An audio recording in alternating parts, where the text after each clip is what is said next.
dimla ary vehivavy iray no voaroiroy namono ilay vehivavy sinoa tany Mananjary.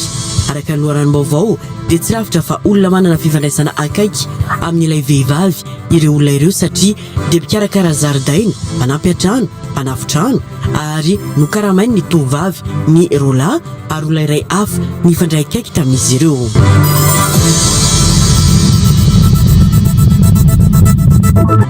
Nanamafy ny fanapahan-keviny ijanona eo amin'ny fiantsonany fahasankarana ny sasany amin'ireo mpitatitra amin'ny zotra lalam-pirenena fa 7 androany taorian'ny fiona tamin'ny tale jeneraly ny ATT.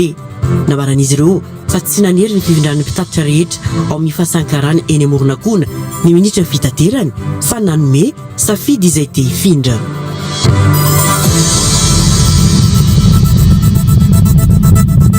Vehivavy iray nandao zanany voateraka 5 volana monja tao Akazondandy no niverina akazy 7 taona aoriana miaraka amin'ny vazaha tsy anaiky hatramin'ny farany hanome io zaza io ndrainy izay nitaizany zaza nandritra ny 7 taona manaly aram-pianakaviana sao amidiny reniny io zaza io.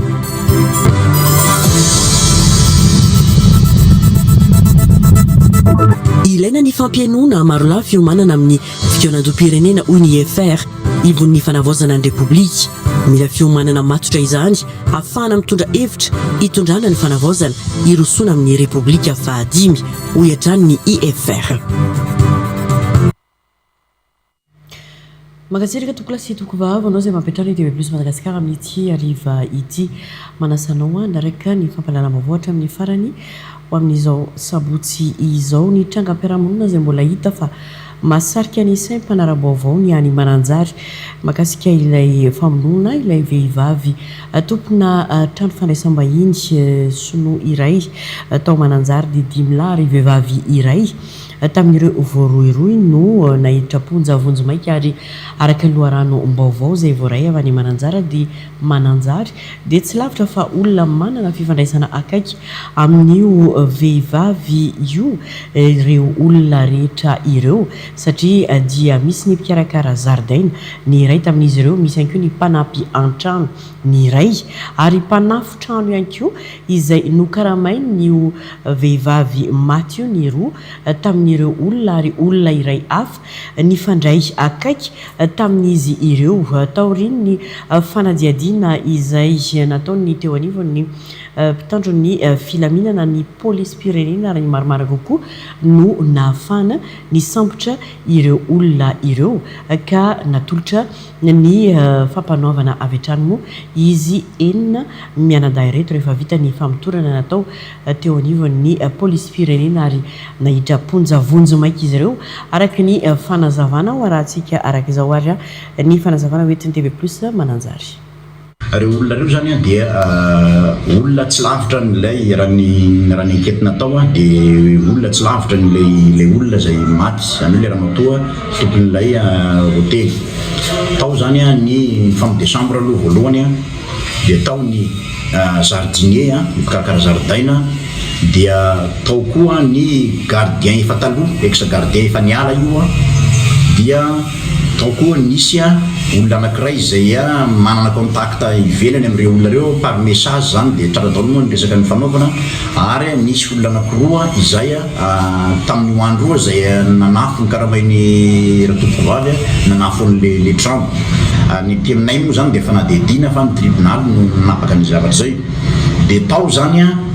mety misy ny tena hoe ny tena namono mety misy ny complice dia ohatran'izay zany ny fanazavana ny lizy hoe firaisina tsokombakomba amina famonona olona. Anisan'ny porofonana mafy ny fikarohana nataon'ny polis-pirenena ihany koa ny fahitana diatongotra teo amin'ny raha niparitaka tamin'ny lavarangana nisy ny razana raha ny fanazavana hatrany. Tsy vitany hoe le nahitanan'le loha ihany fa le trasina raha le teo amin'ny lavarangana teo iny zany. Teo zany dia nahitana aloha le trasina raha aloha zany dia nisy trasina nisy tongotra teo. Dia nampitahina zany le tongotra sy le tongotra olona ihina dia tena mitovy tanteraka le zany raha natao ny atao hoe reconstitution dia femany anaran'izay. Dia faharoa ilay loha zay mikasika le fanontaniana teo rehefa mitady niara-nitady ny mpitandro filaminana sy zay olona nanodidina teo natao ny fikarohana rehetra makasika n'iny loha iny tamin'ny fahaenina ny volana Mai dia tsy nahitany aninina mihitsy satria dia niara-nitady daholo nagaga nefa tamin'ny fafitony volana me dia eo le loha mipoitra ho azy eo midikan'izany zany a olona manana accès amin'ny toerana io olona tsy lavitra no namerina ny izy indray rehefa avy eo tsy mbola fantatra mazava ny antony izao famonoana izao saingy mitoetra ny fanadihadiny ny fitomety eo kosa no efa hita tao amin'ny toerana io ihany ny lohan'ny tompoko vavy izay notapany ireo navandoza mbola ny mananjary ihany fa dia tsikarisika ihany koa raha nanaraka ny tambazotra tserasera isika ny alina tany amin'ny 1 alina tany hoany a dia niakatra be ny ranomasina tany mananjary ny alina omaly alina moa zany ary efa nitsahatra moa zany ny fiakaran'ny ranomasina ny maraina teo saingy mbola vinavinaina aritra hatramin'ny 17 ny volana Mey izao zany sy nitranga fiakaran'ny ranomasina izany tafakatra an-tanety ny ranomasina atao mananjary tamin'ny alina ary atao amin'ny fokotany masindrano sy akady rano no nahitana izany fiakaran'ny ranomasina izany ary tafakatra hatrany anaty rano any anaty tranon'olona mihitsy ny rano ary hatreny kitrokely mihitsy ny avon'ny rano araka ny fanadihadiana nataon'ny mpanao gazetinay moa any mananjary tokony tamin'ny 7 ariva teo dia efa nanomboka nahitana izay fiakarana izay ka hatramin'ny 1 alina tamin'ny alina ary nivoaka ny trano avokoa moa ny akabetsahany olona tamin'io alio atao mananjary ary indrindra ihany koa fa ireo mpivoaka eny amorony fasika no tena nahita io trano io ary efa saika hoe andehanao maloto teny amorom-pasika izy ireo dia nahita ny ranomasina tranga tsy dia fahita tao mananjary ity tranga alina ity ka nampisaviritaka ny mponina teny amin'ny manodidina araka ny fanazavan'ny teknisianina moa zany dia eo anivony famantarana ny toetran'ny andro dia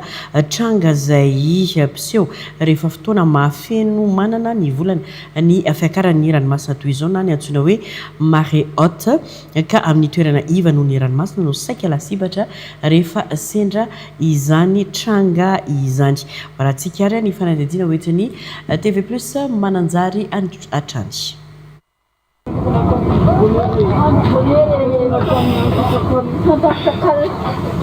dia niakatra ranomasina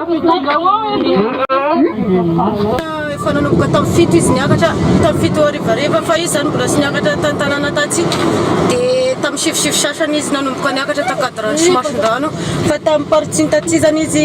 tamin'ny 12 lasaka faefany teo niakarana tsy nisy ny faravana goavana saingy manoloanan'ireo ambana amin'ny fiakaran'ny ranomasina toy izao dia entanina hatrany ireo mponina manamorona ny ranomasina fa indrindra ireo manao fanorenana eny amin'ny morom-pasika manodidina ny masin-drano akady rano akondrosina koa ary andovosira mba hamonjy toerana azo antoka kokoa sy anaraka ihany koa ny toromarika izay omena ireo tompon'andraikitra eny fotony dia matsikelikely plein zao fa roa alina lasa zay dia mbola anatin'izay isika ka izay resaka fahazolera zay no tena mitondra ny mampiakatra na mampody ranomasina zany hoe mampisy an'ilay haute-mer sy basse mer zay zany tena mitantana azy resaka fahazolera dia manarak'izay manampy fanamafisana an'ilay fiakarany koa moa zany voalohany ny efaritra ny serika misika izay araha malala izy io na dia mbola sy manome chiffre misy proof technique raha ambany voaranomasina zany ty kodisika ty satria nisy manam-pahaizana nandritra ny atrikasana tao tamin'ny pigadô tamin'ny farany taona dia nilaza izy fa manomboka amin'ny faritra misy ny grande finance iny zany mianavaratra iny zany manomboka tokony afaka hitoerasika amin'ny manodidina ny kodisika ty zany hoe amafisina koa zany ny hoe sy tokony anorenana fotodrafitrasa indrindra trano vato ny olona mariny satria lasa ohatran'ny foana zany zavatra hitranga nefa io tranga voazanahary tranga foana efa nitsahatra ny fiakaran'ny rano ny maraina teo saingy vinavinaina aritra hatramin'ny 17 ny volana Mey izao ny mety sy ny tranga fiakaran'ny ranomasina toy izao raha ny fanazavana hatrany zay makasika ny fahiverina eto andrenivohitra isika nanamafy ny fanapahan-keviny janona eo amin'ny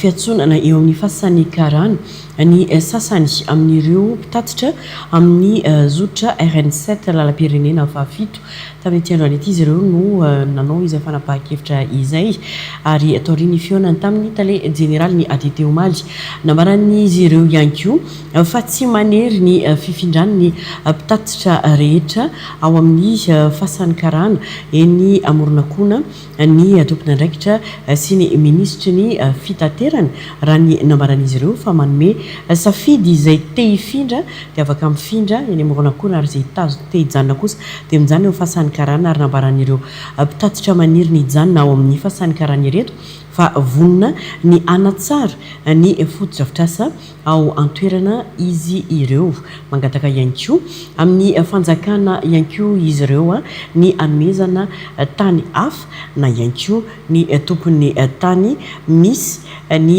fasan'ny karana ankehitriny mba ho solony izany fanadadiana izay ho ataony Njaka Andriamahery sy Omega Ranevitsonina. Nanamafy ny fanapahan-keviny hijanona ao amin'ny fiantonana fasan'ny karana ny sasany amin'ireo mpitatitra amin'ny zotra RN7 androany taorian'ny fihaonana tamin'ny tale général ny ADT Omaly nambaran'izy ireo fa tsy nanery ny fifindran'ny mpitatitra rehetra ao amin'ny fasan'ny karana hoeny amin'ny fiantonana amoronakona ny ministry ny fitaterana fa nanome safidy izay te hifindra. Nandehabe moa zany ny resaka sy nonono hoe hoafindra ray manontolo eny amoronakona ny tobi-piantsoana amin'ny fasan'ny karana nefa nazava ny teny ministra tamin'ny fotoana iny hoe zay mazoto makeny dia misy ihany ireo mbola mijanona ao amin'ny fasan'ny karana noho le fisian'izay le fisalasalana teo amin'ny mpiasa mampiodina ty tobi-piantsoana amin'ny fasan'ny karana ty dia nangataka fionana tamin'ny tale général ny ATT izahay délégation avy aty amin'ny tobi-piantsoana amin'ny fasan'ny karana nisy tokoa ny fionana Omaly tolakandro tamin'ireo tompon'andraiky mpanjakana reo nitaterana amin'izareo ny etaetam-ponay amin'ny hijanonanay eto amin'ny tobi-piantsonana fasan'ny karana sy anatsaranay ny ty tobi-piantsonana fasan'ny karana iasanay ity. Antony maro no antony tsy aneken'izy ireo ny fifindrana eny amin'ny fiantsonana amoronakona isan'izany ho isolotenan'ny mpiasa ny aviran'ny toerana izay teraka fandaniana sy fahasairanana afanampiny ho an'ny mpandeha ary ihany koa ny alavan'ny fotoana ho lany amin'ny fitohanan'ny fiara. Nangatana ihany koa moa zany ny fanazavana hoe aroanay zany izay tsy mazoto ho eny amoronakona fa hijanona eto amin'ny tobi-piantsonana amin'ny fasan'ny karana noho ny antony be dia be ny resaka client-nay, ny resaka déplacement client-nay, ny resaka laviran'ny toerana par rapport amin'ny eto amin'ny fasan'ny karana raha hivoaka ny Antananarivo ny fiaranay satria raha mivoaka eto amin'ny fasan'ny karana makana hivoaka any bypass mahatratra any amin'ny adiny 2 any vao tafavoaka any bypass. Vao maika raha any amoronakona zany dia mety ho adiny 4 adiny 5 vao tafavoaka any bypass ny fiaranay. Ny client-nay zany amin'izay fotoana zay mety anatombo 2 eny na 3 eny zay ny déplacement satria indrindra zany mpivarotra satria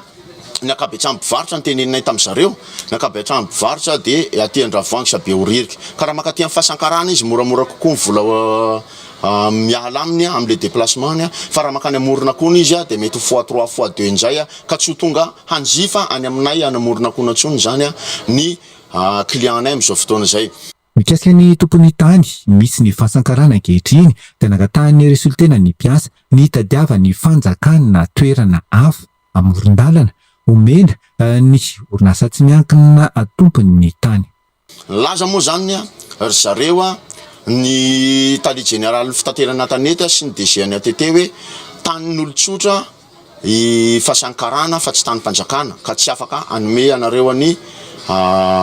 io tobi-piantsonana fasan'ny karana ny tany io ny fanjakana dia niteny zany zahay raha ohatra zany zahay mijanona dia mety tsy ho janona mandrakizay eo izy nareo fa mety ho voafetra ihany. Nangataka tamin'izareo zany zahay raha ohatra misy tompon'ny tany dia ohatra ny rehefa ampiasana ny tany rehetra ho an'ny tombotsoan'ny fanjakana sy ny tombotsoam-bahoaka reny dia nangataka tamin'izareo zany zahay raha ohatra misy tompon'ny tany dia maninona raha ohatra hijerena tany hafa ohatra ny natao tamin'ireny fanamboaran-dalana sy fanamboarana foto-drafitrasa rehetra reny ny tompon'le tany zany hoe ty fasan'ny karana ty zany dia nangatanay tamin'izareo mpitantana mba ho ajanona ho an'ny fanjakana sy ho ampiasan'ny vahoaka malagasy fa hitadiavana tany hafa hoe raha mitady premier plan zareo dia anjaran'ny fanjakana zany ny angatanay hanome premier plan mba ho atakalo amin'ity tany ty omena ho an'ny le olona milaza fa tompon'ity tany ty fa zay dia manizingizina zany ny fangatanay ny hijanona ho ampiasan'ny vahoaka an'ity tany ty fa hijerena tany hafa ho an'le mpandraraha milaza fa tompon'ity tany ty dia namaly moa zany ry zareo hoe mbola tsy hainy mikasika an'izay fa raha any arina any zany ka misy ny filan'ny tompon'ny tany an'ity tany ty ka hiteny aminay zany zareo raha misy ny olana oziny dia hanelanelana amin'ny fanjakana amin'izay fotoana zay manizingizina zany zay ary manamafy an'le fangatanay fa aloha mba hijanona ho amin'ny vahoaka malagasy any ny tanin'ny vahoaka malagasy fa ilan'ny vahoaka malagasy ty ho ampiasana fa hijerena tany hafa zany le milaza fa tompo anatanteraka fidinany fotsiny eny amin'ny toby fiantonana fasankarana ny ATT ny alatsinainy maraina ho avy izao anaty ady ny zava-misy eo an-toerana ka orin'ny fotoam-piasan'ny komity mitantana ny toby fiantonana fasankarana efa oertaona sy tapany izay dia afantatra fa anangana komity hitantana vonjimaika ny fiantonana fasankarana solitena ny piasa ny aona tamin'ny ATT omaly izay nahitana tompona kooperativa mpamily guichetier sekretera ary angataka ny fankatoavan'ny ATT.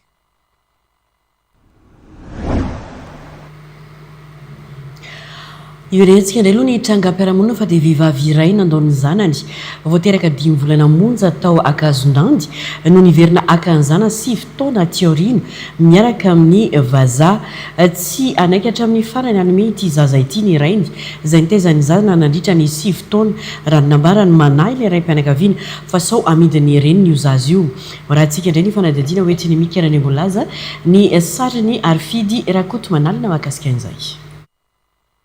Lehilahy iray avy any Akazondandy no nandeha niasa tany Sambava ary niaraka tamin'ny vehivavy iray avy any. Bevoka ny vehivavy io ka nalefa taty Akazondandy tany Razandralilany teraka no izy tsy nanana kara-panondro sy tsy nanana kopy ary tsy nisy fianakaviana ihany koa. Rehefa feny 5 volana nefa ilay zaza dia lasa nandeha ilay reniny. Irainy sy ny fianakaviany no nitaiza ilay zaza sy nampianatra azy. Efa feny 7 taona izy izao no tonga avy any ny reniny miaraka amin'ny vazaha milaza haka ilay zaza. Tsy anaikatra amin'ny farany hanome io zaza io ny rainy raha ny nambarany. Izy vehivavy niaraka tamiko tany Sambava dia bevoka izy dia nalefanay taty Akazondandy niteraka taty amin'ny ray aman-dreny satria izy tsy nanana kopy tsy nanana kara-panondro tsisy ray tapoha dia nalefa taty Akazondandy izy niteraka zahay olona avy taty Akazondandy fa niasa tany Sambava dia nalefa taty izy ka rehefa niteraka izy tao amin'ny CSB teo Akazondandy namariny ny dokotera sy ny komina vita kopy ara-dalàna tao izy nefa ty arina teraka 10 volana izy dia lasa nandao ny zaza aty arina izy nefa ny 7 taona lasa dia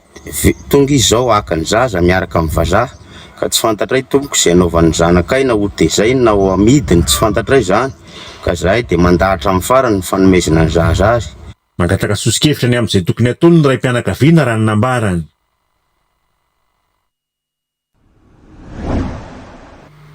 Andonera aloha sika ivadika lafiny politika kely fa ilaina ny fampionana maro lahy fiomanana amin'ny fitianan-doha-pirenena hoy ny IFR na ivo ny fanavaozana ny repoblika mila fiomanana matotra izany ahafahana mitondra hevitra ho any amin'ny fanavaozana irosona amin'ny repoblika fahadimy nisy araka izany ny fivoriam-be no tanterahany IFR sy ireo Gen Z androany ho fakakevitra sy fampiresana mikasika ny hitondrana ny fampandrosoana eto amin'ny firenena ao anatin'izao fanavaozana izao. Omega Ranevjonna hitondra ny sary sy ny feo. Momba ny ompikanan-doha-pirenena io zao dia misy ny etaeta ato hoe ao anatin'io ompikanan-doha-pirenena io dia hiara hitako miaraka amin'ny Gen Z zany ny EPR mikasika ny mpandravana ny androm-panjakana rehetra tsy eny an-dalambe no anaovana azy fo amin'le mpikanan-doha-pirenena ka raha lany rehetra moa zay dia arabasoa arabatsara zava-dehibe maty dia fitakina efa etaetam-boaka teny amikady io satria raha tsy ravana ny androm-panjakana rehetra dia tsy tomombana tanteraka ny tolom-bahoaka nisy teny amikanja. Raha ravana raha ny androm-panjakana rehetra mijanona ny androm-panjakana mpanatanteraka zany hoe mbola eo ihany zany ny filoham-panavaozana miaraka amin'izy efatra amin'ny rahalahy mbola eo ihany ny gouvernement ary mbola eo ihany koa ny commune sy ny mairie sy izan'izay zany dia horavana tanteraka dia hanangana rakotra vaovao hamolabola le tena anaovana le lalam-panorenana hoentina any amin'ny fitsapakevy-bahoaka zany a itsika avy eo zany dia mandeha amin'izay a ny fipidranana isan'ambaratonga. Nisy arak'izany ny fivorim-be tanterahany IFR sy ireo GNZ androany ho fakan-kevitra sy fifampiresahana mikasika ny itondrana hafambantrona eto amin'ny firenena ao anatin'izao fanavaozana izao. Ivadika fanatanjahantena kely indray sika fa bozaka hybride no apetraka ao amin'ny kianjany Barea Mahamasina araka ny tapaka tao anatin'ny filan-kevitry ny ministra farany teo raha ny vaovao farany efa manomana ny Ants Tolbidy ametrahana ny bozaka hybride ny eo anivon'ny ministera ny tanora sy ny fanatanjahantena tanjona ny ahafahana mandray ny lalao ifanitsana ny Barea amin'ny CAN amin'ny volana septambra ho avy izao ka tsy maintsy anafainganana ny fanamboarana izany. Sibela Randriamazava amitina makasika izany. Resy lahatra ny fitondram-panjakana amin'ny alalan'ny ministeran'ny tanora sy ny fanatanjahantena fa ny bozaka hybride no atao amin'ny kianjan'ny Barea Mahamasina tsy maintsy notoniana lalana ny fomba rehetra ahafahana manatsara ny bozaka eo amin'ity kianja ity ka tonga amin'izao fandraisana fanapa-kevitra izao ny ministeran'ny tanora sy ny fanatanjahantena ka nivoaka tamin'ny filan-kevitry ny ministra farany teo izany. Tanjon'ny ministeran'ny tanora sy ny fanatanjahantena ny ahafahan'ireo atleta sy ny malagasy hisitraka ny fampiasana ny kianja Barea ary ny fanatsarana ny lentan'ny atleta sy ny fahafahana mikarakara fifaninana avolenta maromaro ao anatin'ity kianja ity no laharam-pahamehana. Tanjona akaiky indrindra sy ny ahafahana mandray ny lalao hifantsana ny Barea amin'ny volana septambra ho avy izao ka tsy maintsy anafainganana ny fanamboarana izany. Raha ny vaovao farany efa manomana ny Ants Tolbidy ametrahana ny bozaka hybride ny eo anivon'ny ministeran'ny tanora sy ny fanatanjahantena. Ants Tolbidy iraisam-pirenena no atao satria firenena vahiny no tena mahafehy ny fanamboarana ny bozaka karazana hybride. Maro ireo tokantrano amin'ny faritra Atsimo Atsinanana sy Vatovavy no voafaritra ho ao anatin'ny faritra Mena manoloana ny tsy fanjarian-tsakafo araka ny fitambaran'ny Andraikitra avy amin'ny EPC na Integrated Food Security Phase Classification miabetsaka ireo zaza tsy ampy sakafo ka mampisy fiantraikany any amin'ny fitombony izany. Ho toy ny hetsika natao tany amin'ny faritra Atsimo Andrefana Nosiary Androy dia nitanterahana tany antoerana ihany koa ny vonjelongo izay entina hanampiana ireo tokantrano tena marefo amin'ny tsy fanjarian-tsakafo ao Vatovavy sy Atsimo Atsinanana. Sibela Randriamazava any. Betsaka ireo zaza tsy ampy sakafo rehefa nanao fizahana ny agent communautaire tao amin'ny commune maro ao Vatovavy sy Atsimo Atsinanana. Anisan'ireo tena voamafy ny atao amin'ny commune ambanivohitra Sandroy eto Mananjary. Manamafy izany ny renim-pianakaviana sy ny lefitry ny ben'ny tanàna ao amin'ny commune. Misy aza fandesana fanjakana dia sy ampy sakafo ny zanako sy ampy refo sy ampy lanja sy ampy fahasalamana izao koa ara sakafo amin'ny fanjakana. Noho izany dia ampasitrahananareo mpitondra fanjakana amin'ny fanomezan'izay natolotra anareo anay. Dia tia tany lavitra tia zay dia sy dinareo dia misaotra anareo nagnen'izay. Ny antony nahatonga izao fanampiana izao moa dia be dia be loatra ny zaza izay tsy ampy sakafo aty amin'ny faritra toy amin'ny commune tahaka an'itony satria rehefa nanao ny fizahana ny izao communautaire tsirairay dia nisy izay fahitana izay zaza marefo ara-pahasalamana no sy fampy sakafo izay. Izany nahatonga izao fanjakana nanome izao fanampiana izao isaorana fitoram-panjakana mijery manokana ny reny sy ny zaza aty amin'ny commune Ranosolo. Tsy dia izao vo izao no dia nijeriseny nanao zavatra tahaka an'itony taty aminay fa manoloana an'ireny loza voajanahary regny dia nijeriseny dia fa tonga taty ihany koa nanatitra fanampiana.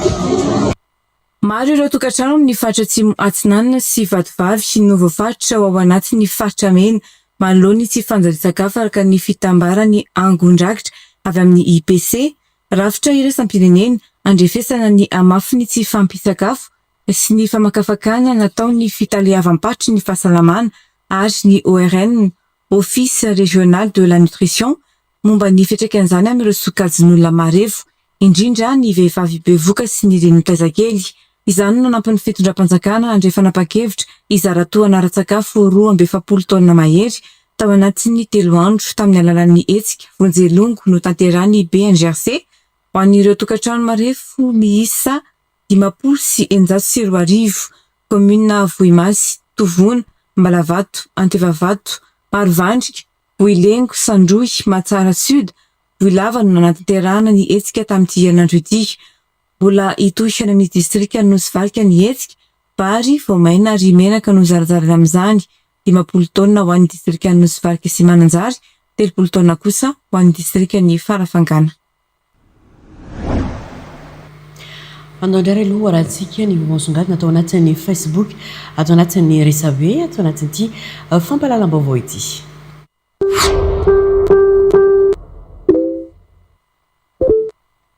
Ny pejy Francisco Anise mampafantatra zavany seo tao Mananjary alina. Niakatra tapoka teny tanàna ny ranomasina tao Masindrano Mananjary alina, tokony tamin'ny 1.20 alina. Tapoka tokoa satria maina ny andro ary tsy nisy fampilazana meloa, kanefa dia niakatra ny ranomasina ary tafiditra anaty tanàna mihitsy ary nanafisafo hatrany amin'ny arabe. Zao zany, io ny ranomasina hitantsika io efa tafiditra anatina fefy, efa tafiditra anatina trano zany ny ranomasina amin'izao fotoana zao zany ety amin'ny fokotany Masindrano io, ary efa manomboka mihitatra amin'ny fokotany Ankadrano ihany koa izy ao efa nijerena teo. Ny pejy vaovao farany Fil d'Info mampafantatra mba hajereo koa tompoky ny famoahana fiara ao Tamatavy fa tena gabraraka. Aizaka fiara vidina 50 millions dia 100 millions mamoaka azy. Esorotany io gasinety io fa vazany mandidy an'io. Io le fika masiso kanefa ny concessionnaire milamina manao izay tiany atao. Ny lalàna eto amintsika dia tokony ahitana taratra fitsatsovana ny klasy moyenne satria ireo ny maro anisa fa ireo mpanambola vitsy anisa indray ny mahazo tombony. Lehilahy tratra nanolana omby vavy tao an-tany fotsy Sambava. Voalaza fa mipatallohany sy mipalitao nefa niositra tain'omby. Tsy lavitra ny nitondrana an'ilay omby ihany ny nahafantarana azy. Rehefa natao ny fanadihadiana dia niaiky ny ratsy nataony ity farany. Raha ny loharanom-baovao dia tsy salama sainy ity lehilahy ity ka mety ity omby manana anak'ity no hita mifamitovitovy saina aminy ka nanaparany ny filandratsiny. Ny pejy Arfinina Rahelso mampafantatra fampiara-panatratry ny taona sy redynamisation ny Antokotiko Madagasikara tao amin'ny commune Ambohimangakely, distrika Navaradrano maraina teo. Tonga nanome voninahitra zany ny SGT matahiry ny Rina Randriamasinoro sy ny député voafidy tao Varadrano, Avitraina Andriamosa. Ny pejy vaovao Madasy 7/7 mampafantatra teny amin'ny lalan'ny Tsarasotra Ivato teny androany. Fankalazana ny andro ny fandresena ho an'ny Rosianina 7 Mai, fahatsiarovana ny nandresen'ny Rosianina tamin'ny ady lehibe faharoa 1945.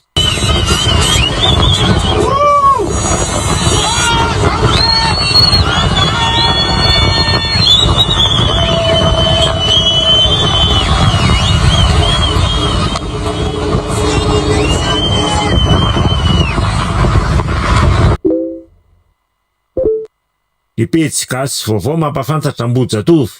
Miaramila Laurent Gagé tonga nanampiny hetsiky ny Zenizaida tetsy Ambojatovo. Ny tetsy Ambojatovo androany sabotsy fa 7 Mai ny fisintonana lakilosy ataon'ny Zenizaida tsy piso lelaka, tsy voavidy vola sy toerana. Nisy solo tena miaramila Laurent Gagé tonga nanampiny hetsika. Tsy miova ny fitakiany reto Zenizaida mbola manony hetsika reto dia nandravana tsy misy atakandro ny androm-panjakana rehetra ka voakasika amin'izany manokana ny rafitry ny seny. Laza ny mbola nony hetsika ary zareo isaky ny sabotsy ary tsy hijanona raha tsy tratra ny tanjony. Ny pejy Jean-Nirina Rafanomezatsoa mampafantatra vitatreo ny asa maso-chef fokotany ahy. Hifototra kokoa amin'ny projet Exode Urbain, ny Afariany Malagasy, ny Globovision ary ny fitramany tenaka manomboka treto. Isafidy hatrany ny ampandroso sy anio ny afitiava-tanindrazana aho ary averiko fa ny afitiavana tsisy takalony tsy hanohitra na hitsikera mandrakizay ny fitondrana aho satria ny firaisan-kina sy fihavanana ary fanampin'ny samy malagasy no vahaolana ary ahafantrana no ady ombonana.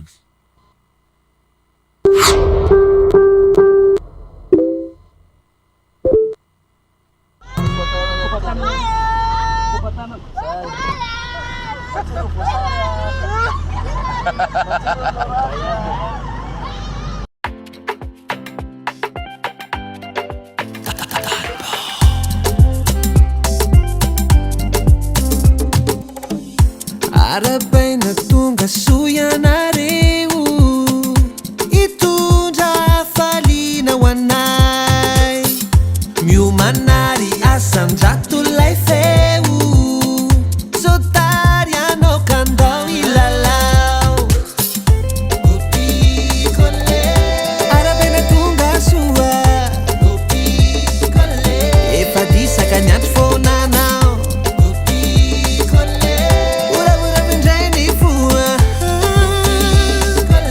Maisy fona tsy mety le ho anao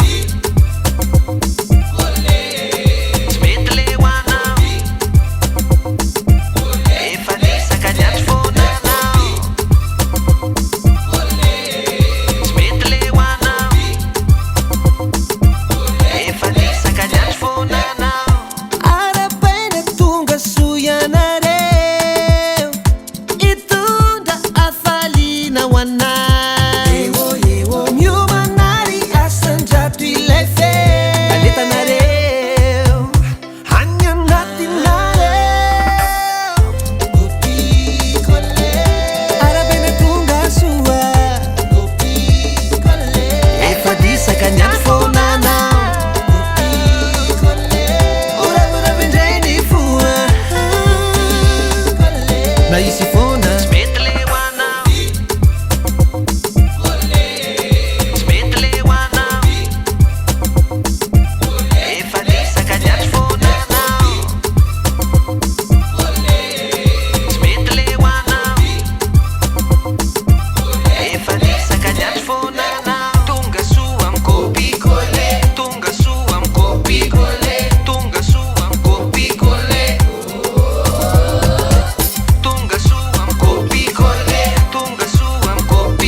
eny ary efa atao anaty saretsika ilaingo zany ny sofira laingo no mitondra sady omby ny sofia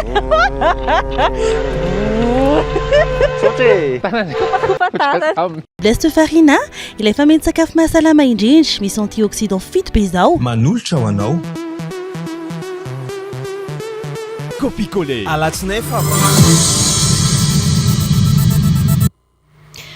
vaovao mahakasika ny tontolo iainana dia taoriny ny voany didim-pitondrana nametraka ny makay ho faritra arovana dia natolotra ny Madagascar National Parks ny fitantanana valan-javaboary anisany mitahiry kolontsaina maro sy harena voajanahary i makay ary anisany misotona mpizahantany ampiroboroboana izany fizahantany izany hatrany dia isy ny vina fametrana circuit mifandray any isalo tsingenbe mara ary makay ho ny avy eo anivony MNP isy ny tombotsoa mivantana zay ho an'ny mponina ao Malaimbandy sy faritra roa voakasika Dembenabe sy Atsimo andrefana amin'ity fitantanana ny valan-javaboary ity ho ny ministra ny tontolo iainana sy ny fampandrosoana Lovainjafy Gracia Andriatsitoerina.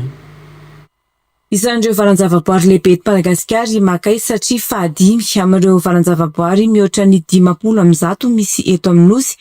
Fantatra vaovao ny loharano lehibe mamatsy ny ankamaroany ny renirano ao Menabe ka ilana ny fiara-mientana amin'ny fiarovana izany ho ny ministry ny tontolo iainana sy ny fampandrosoana Lovainjafy nandritry ny fanolorana tamin'ny fomba ofisialy ny fitantanana ity faritra arovana ity ho an'ny Madagascar National Parks. Taoriana ny fanomezana ny didim-pitondrana mikasika amin'ireo valan-javaboary raika amby roapolo izay navoaka ny gouvernemanta dia natolotra ho an'ny Madagascar National Park amin'ny fomba ofisialy ny fitantanana ny valan-javaboary Makay. Manana anjara toerana lehibe ny valan-javaboary Makay satria ao no mamatsy rano ny renirano rehetra mikorina makany andrefany faritra Menabe sy ny faritra Atsimo andrefana iny. Manana ataontsika hoe sata manokana ny valan-javaboary raha amin'ny tany hafa satria feno ny fepetra amin'ny valan-javaboary azy ny fananany ala dia mbola mikitroka ny fananan'ireo zavaboary mampiavaka azy ary indrindrandrindra fananany ireo ataontsika hoe lolo na ny fasana sakalava ifatranainy izay mirakitra tantara eto amin'ity faritra Menabe ity. Ho fampiroboroboana ny fizahantany sy ny fampandrosoana ara-toekarena ny fotony dia mbola volatolotra vaovao mampifandray ny Isalo, Tsinginy Bebara, Makay ny MNP. Ny valan-javaboary dia midadasika, tena midadasika kokoa ary manana harena lehibe. Ny rarina amin'ity valan-javaboary ity dia mba hisy fiantsaikany amin'ny fiainan'ny vahoaka manodidina ny valan-javaboary io satria mahasitrana mpizahatany, eran-tany. Ka amin'ity indray mitoraka ity dia manana vilona mazava ny Madagascar National Parks amin'ny tsaik'efa izay fampirantanany dia nikafana amin'izay sirkuit avy amin'ny tsiko de Bemaraha mandalo teny valan-javaboary Makay ary mivoaka makany amin'ny valan-javaboary Misary. Zava-dehibe izay sirkuit izay satria io no tena harena lehibe amin'ity faritra andrefa Madagasikara ity ny fizahan-tany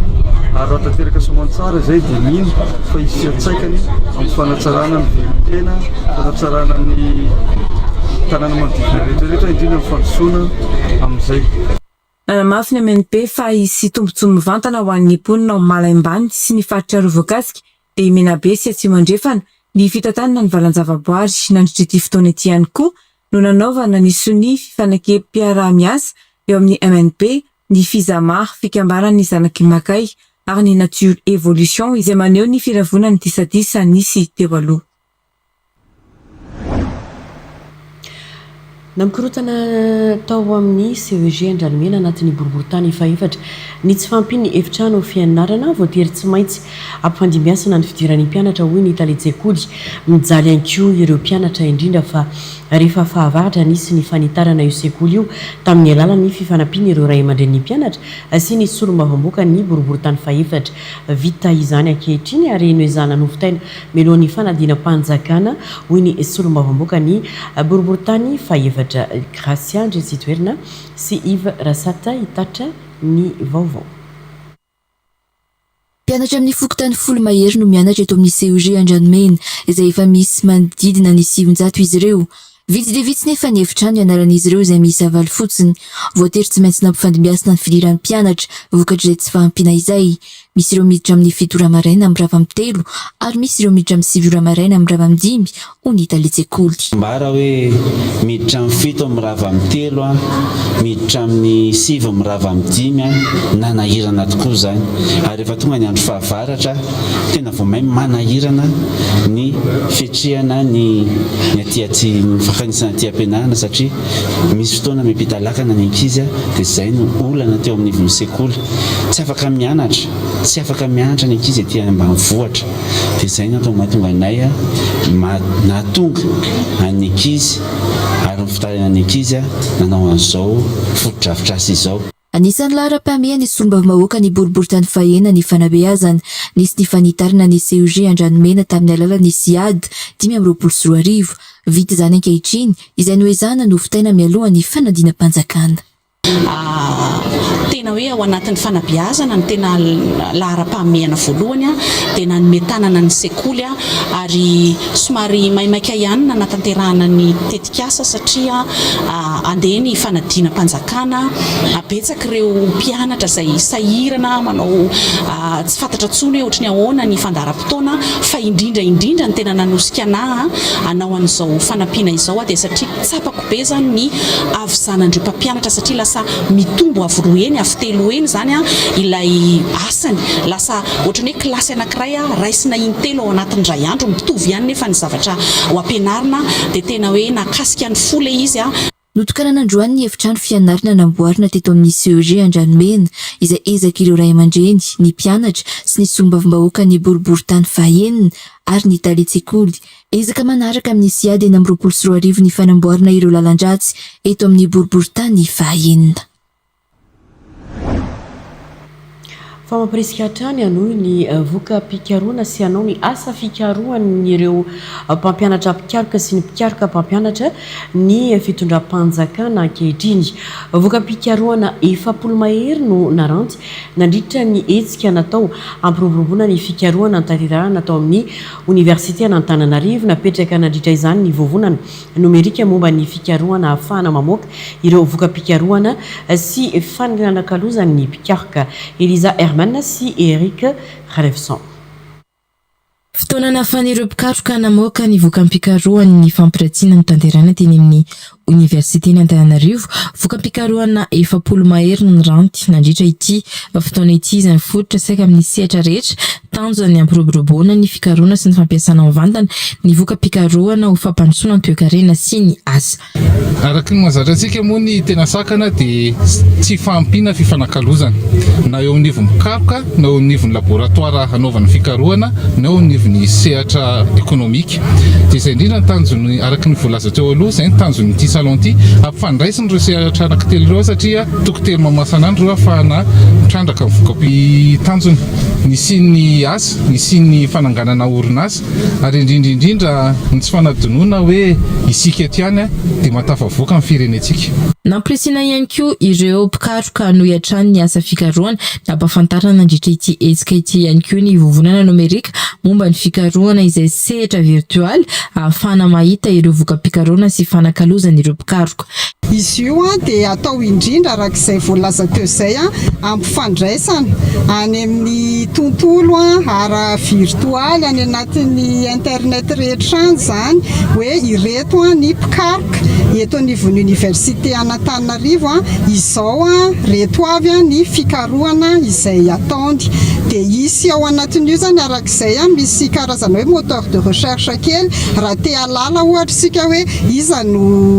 mpikaroka misehatra amin'ny resaka lavanilina dia soratantsika hoe lavanilina dia hipoitra eo avetrany aloha iza ny laboratoire manao an'izay iza no mpikaroka misehatra ao anatin'izay fikarohana momba ny lavanilina izay. Tonga nanokatra ny hetsika moa ny Premier Ministre lehibe ny gouvernemanta.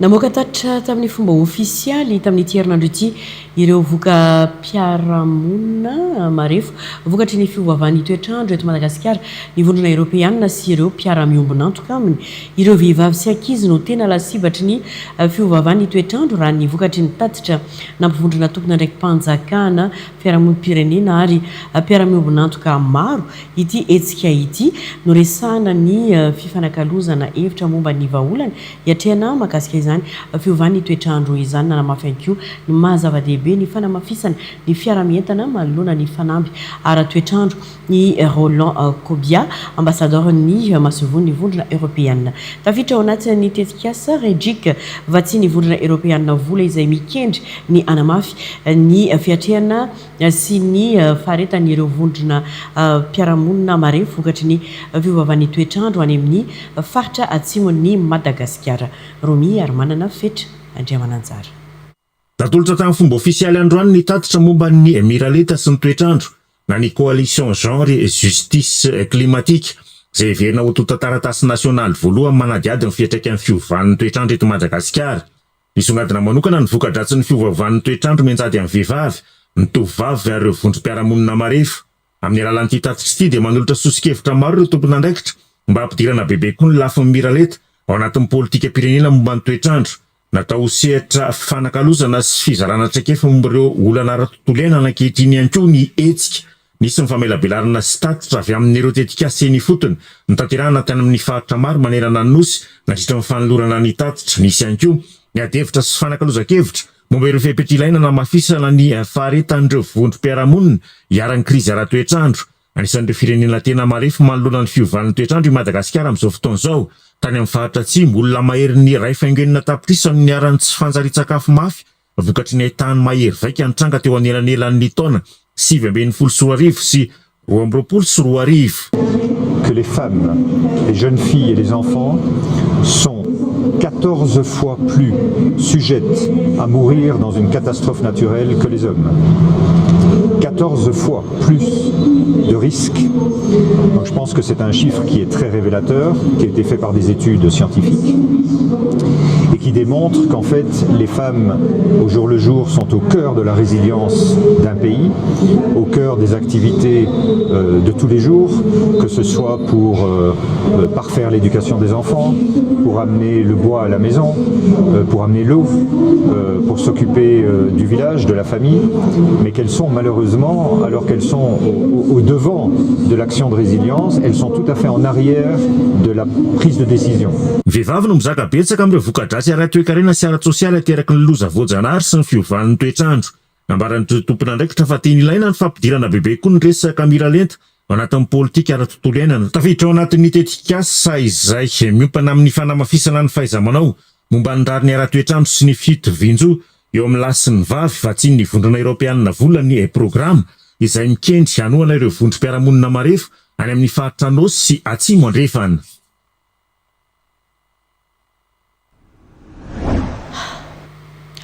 Maro ny misantoka ny asan'ny mpapivelona eto Madagasikara nefa tsy manana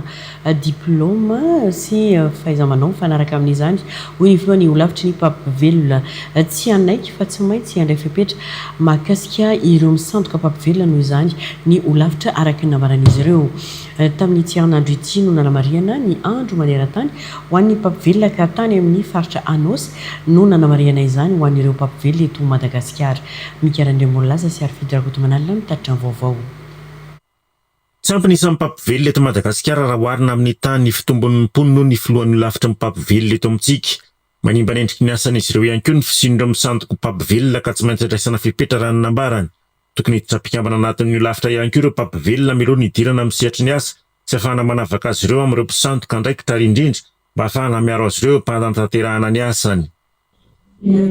Rasazy rehetra manerana Madagasikara efa soratra tsara ao anatin'ny lalàna mifenesanay no isan'ny lalàna mifenesan'ny mpapivelona dia ny code de déontologie zany. Ao anatin'ny code de déontologie dia miteny tsara hoe alohany hikarakarana ny asa maha-mpapivelona dia tsy maintsy misoratra ao anaty lavitra moa mpapivelona anankiray. Ohatra ny lavitra rehetra misy eto amin'ny tany sy fianarana.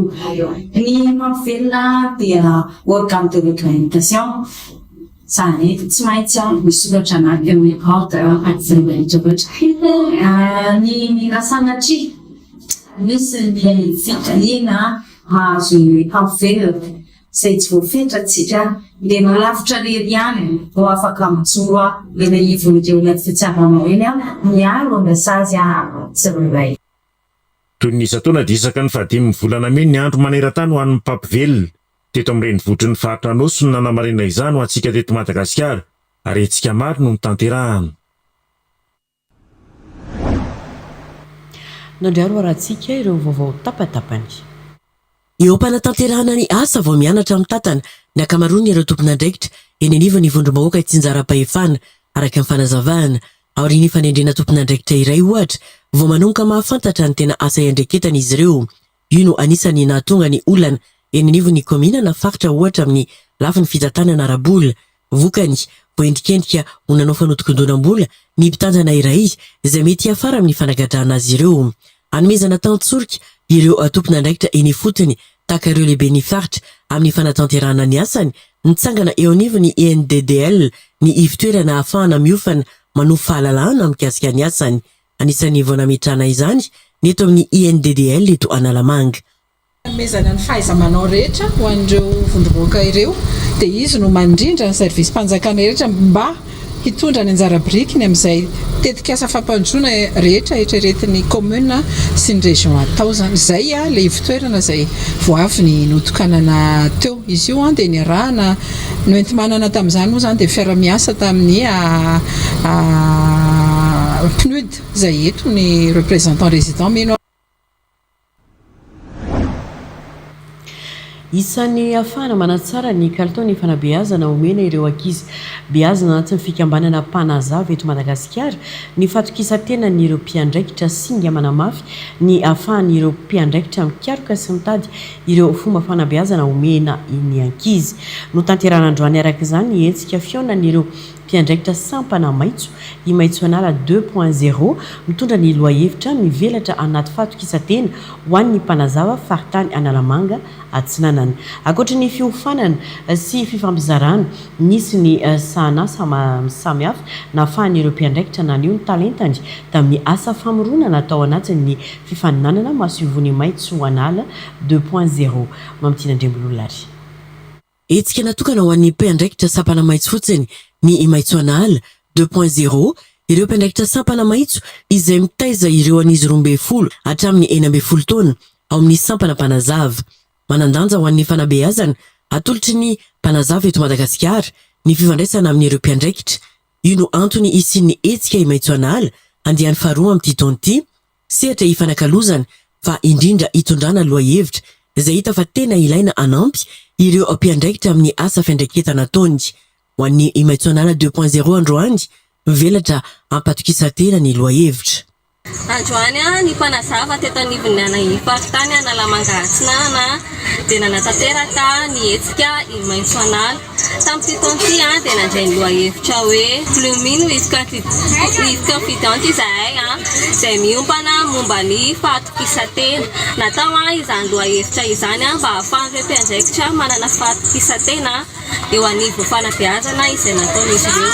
Izy io dia hetsika ataon'ny mpanazava maitso eto anivon'ny faritany isan-taona ka ny miantefa amin'ny mpiandraikitra sampana-maitso. Ity dia anisy sehatra maro nahafahan'ireto mpiandraikitra reto noratoro. Tao anatin'izany ny fandraisana fiofanana momba ny fampitomboana ny sy fomba fivarotana ny traikefa ananan'ny tsirairay avy. Teo ihany koa nandraisana fiofanana momba ny haim-pana fandraikitra tamin'ny fahatokisatena ary ny farany dia fifidianana ny Imaitsoanala. Ny Imaitsoanala dia olona iray maso ivoan'ireo mpiandraikitra eto anivon'ny faritany.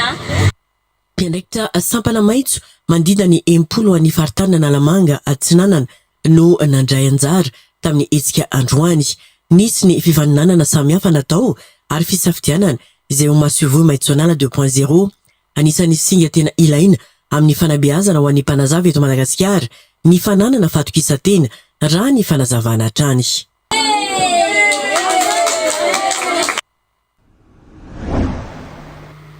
Anongany 12 Mey ary toetra amin'ny 13 Mey na 24 ny hetsika fampiroboroboana arabatra karakaray ny tiavina meuble déco tafiditra ao anatin'izany ny fampianana manokana ny vidin'ireo fanaka sy kojakoja fanatsarana trano isan-karazany tanjona amin'izao hetsika izao ny anomezana fahafampo ny mpanjifa amin'ny alalan'ny fanolorana entana tsara kalitao sy manara-penitra amin'ny vidiny mora kokoa mandritra ity vanim-potoana ny promotion ity samy mandremahefa. Izay eto amin'ny tiavana meuble déco dia falindray manolotra fiaina mibidy goavana ho anareo mpanjifa rehetra hatramin'izay. Izany dia ahitana karazana artikla toy ny tapis karazana tapis rehetra, ny rideau na rideau loko na rideau voile, ny coussin, ny parure de lit, housse canapé, ny porte rideau extensible. Misy karazana meuble ihany koa ahitana an'izay fihenam-bidy goavana izay. Ny fihenam-bidy atolotra moa dia manongatra amin'ny 15 à 25%. Faly ihany koa izay mampafantatra anareo ny arrivage na tissu d'ameublement fa mbola tonga foana ny arrivagentsika. Misy vaovao foana ary mandefa foana izay ho anareo any amin'ny faritra afaka mandefa commande ao amin'ny page anareo dia afaka mandefa ny entanareo foana izahay. Ny tissu d'ameublement hitanareo ny prix de gros ho anareo mpaka maro anareo mbola mampiasa mpanao seza mpanao meuble rehetra ahitana mahazo prix de gros avokoa. Ny kalitaon'ny artikla rehetra ato amin'ny tiavana meuble déco moa dia toy ny fanafantaranareo anay hatramin'izay ihany miezaka hatrany ihany koa izay nefa mbola manana tsara bebe kokoa izany. Tiavana meuble déco moa dia hitanareo akadimbahoaka sy ambodiady. Misy ihany koa ambodiny sotry izay ahitana ny tissu d'ameublement sy ny accessoire. Fa ho azavaiko kely anareo misimisy ny tiavana meuble déco ambodiady izay mabe fanontaniana anareo hatrany. Tiavana meuble déco ambodiady raha avy aty amin'ny ville no mandalo amin'ny digina Ambotrimanjaka dia izy ny magasin voalohany afaka ny are amin'ny bus eo amin'io ambodiady vao miditra eo izy no magasin voalohany indrindra amin'ny partie havanana. Raha avy any Andranomena indray ianao dia mandalo restaurant Le Combava dia izy indray ny magasin farany indrindra amin'ny partie ny restaurant Le Combava iny ampitany garage. Ny eto Akadimbahoaka moa dia efa tsisy vina aminareo eo anelanelany Galana Nony sy Filatex na Bricodis. Koa manentana anareo hatrany ary izahay ho tonga hitsidika ny tiavana meuble déco na ambodiady na Akadimbahoaka fa vonina hatrany izahay ame fahafampo anareo. Koa manentana anareo hatrany ary izahay ato amin'ny tiavana meuble déco ho tonga hitsidika ny magasin ary anjifa fa vonina ame fahafampo anareo hatrany izahay. toy izany ihany koa ianareo any amin'ny faritra afaka mandefa entana ho anareo foana izahay fa alefaso ny commande izany dia afaka alefanareo amin'ny alalan'ny page Facebook ny Tiavana Meuble et Déco au kokoa no WhatsApp amin'ny numéro 034 22 006 77 koa aza misalasala ny manenjika ny andro promotion antsika manomboka amin'ny le 11 alatsinainy ho avy zao au 30 mai fafona trany izahay amin'ny fafampoanareo tongava maro.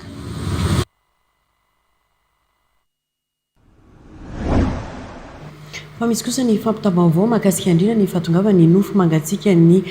bentanana ny Toliara Behaja Jean izay ho tonga rampitso eto Antananarivo moa ny nofo mangatsika ny ary misy ny Fiereta Tour ny nofo mangatsika ny amin'ny Palais des Sports ho amin'ny rampitso alahady io raha antsika araka izao ary ny fampafantarana ataon'ny fianakaviana mahakasika ny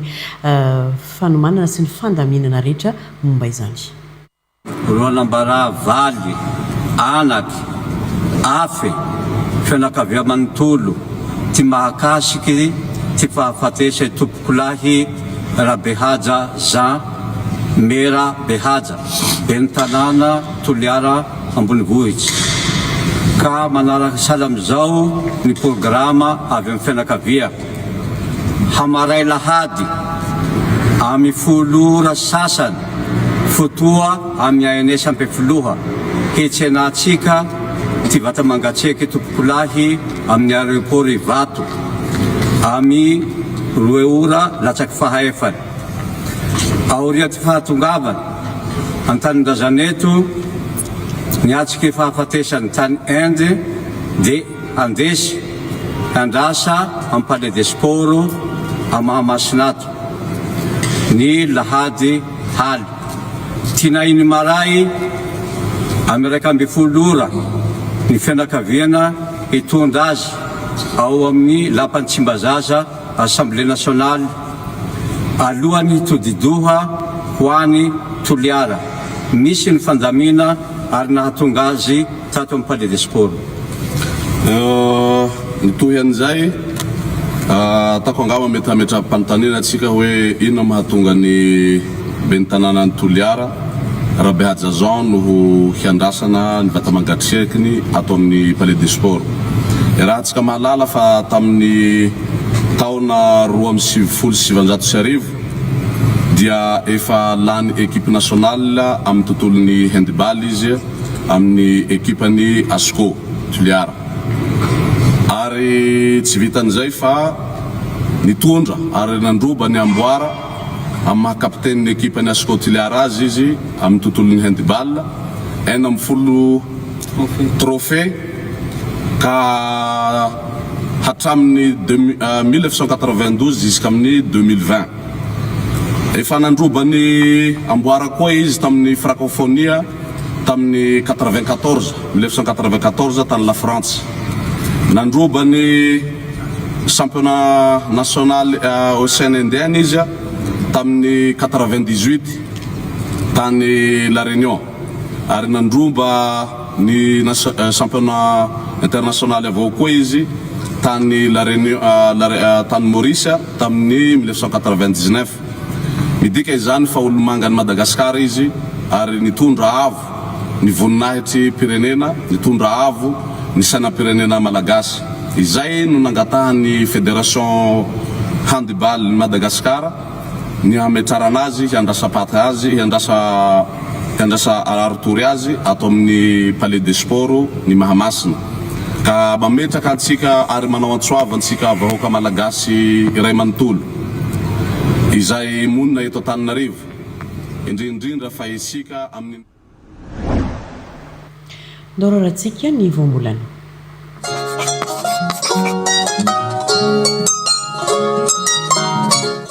Toy izao indray ny voambolana izarana mampiasa azy. Vonomoka.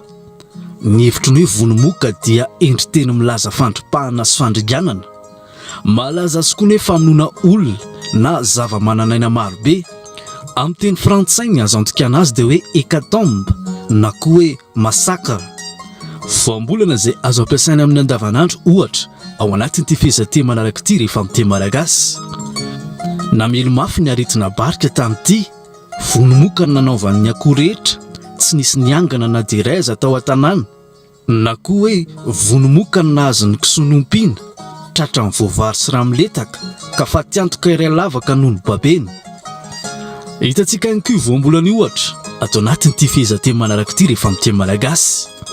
Ambaran'ireo mpiaro ny alan'ny zavaboary fa noho ny fandoroana tanety sy ala dia lasa vonomoka ny mahazo ny karazan-javamananaina rehetra monina analaka aina ho lany tamingana nefa sarobidy izy ireo na amin'ny fikarohana fitsaboana na amin'ny sehatry ny fizahantany. Rehefa izay ny fatatsika dia azontsika malagasy tenenina araka ny tokony hampiasana azy dia voambolana hoe vonomoka ity rehefa amin'ny teny malagasy. Sarobidy ny teny malagasy ary fahaizana mahafehy azy. TV+ Madagascar.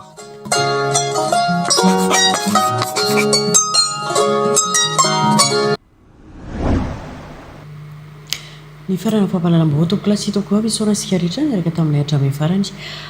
Fandarana ety aminay kosa no arahantsika manomboka izao eto amin'ny TV+ Madagascar ary mirary farany herinandro finaritra ho antsika rehetra ho amin'ny ity farany herinandro miaraka amin'ny TV+ Madagascar. Mametraka ny mandrapiresaka mandrapitafa veloma tompoko.